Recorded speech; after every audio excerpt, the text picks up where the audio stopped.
I never thought I'd be the man telling this kind of story. I believed I'd built a solid marriage, 12 years, a home we worked hard for, and 2 kids who think their parents are unshakable. But betrayal doesn't come as thunder. It creeps in quietly, until one day, you wake up realizing your life isn't yours anymore. It all started when my wife, Claire, asked if we could remodel the basement. At first, I was excited. We'd always talked about turning it into a family space, maybe a playroom or a home theater. But she had a different idea. She said she wanted a quiet studio, somewhere she could paint and have alone time. Claire's an artist, so it made sense, at least then. She started spending hours down there, cleaning, measuring, drawing out plans. She was distant. But I told myself, she's just excited about her project. One night, I went downstairs looking for her. The door was locked. That was strange, we never locked inside doors. I knocked. She came out, startled, clutching her phone like it was a secret she had to hide. "I'm just working," she said too quickly. That was the first time I felt something shift, a crack in the trust I'd always taken for granted.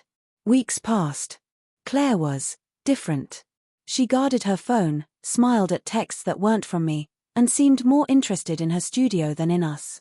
One evening, after she fell asleep, I checked the basement. She had set up furniture, not art supplies, not an easel, not paint, but a bed. A dresser. Even a small fridge. My chest went tight. This wasn't a studio. It was a small apartment.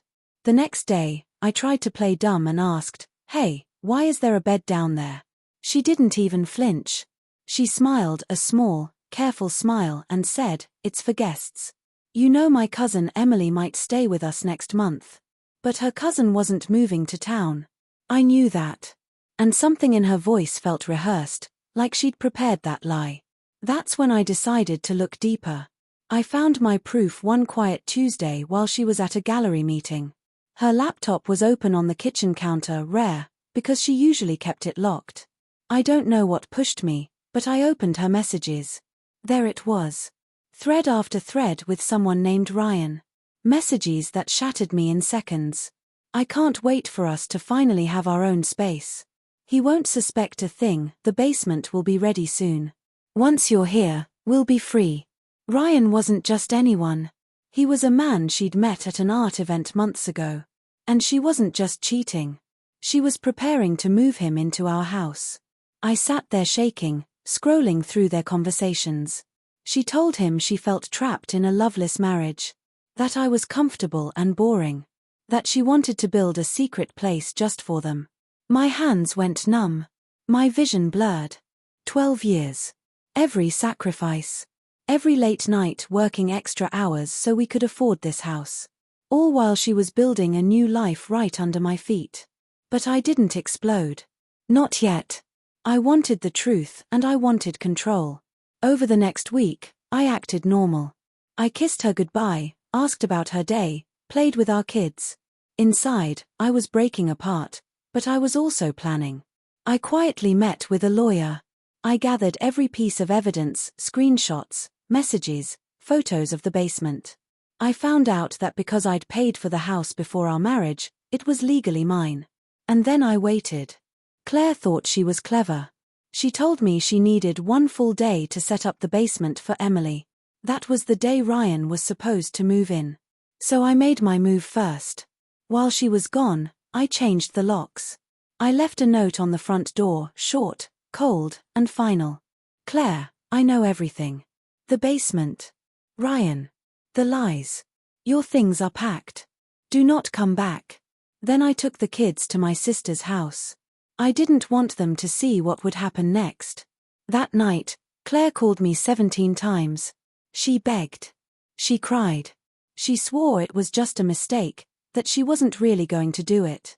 But the evidence was undeniable. I told her I'd already filed for divorce. That she'd need to find somewhere else to stay. And that if she tried to fight, I had every message and every plan she'd made with Ryan. She went silent. Then hung up. People ask me if I feel guilty about how cold I was. The truth? I don't. Claire wasn't just cheating, she was rewriting our whole life in secret. She was about to bring another man into my home, into the space where my kids play, where we celebrated birthdays, where I worked so hard to build a safe life for us. There's a difference between falling out of love and betraying someone's soul. She tried to reach out for months after the divorce papers were served. Apologies. Explanations. Excuses. But I didn't respond. Some things can't be undone. Today, the basement is empty. It's just concrete floors and quiet air. Sometimes I stand there, trying to make sense of how close I came to losing everything: my dignity, my home, my self-respect. If you're listening to this and you've felt that gut feeling, that quiet alarm that something isn't right, don't ignore it. Trust yourself. I'm not angry anymore. Just wiser. And if there's any silver lining, it's this: I didn't let someone who betrayed me steal my future. I took it back.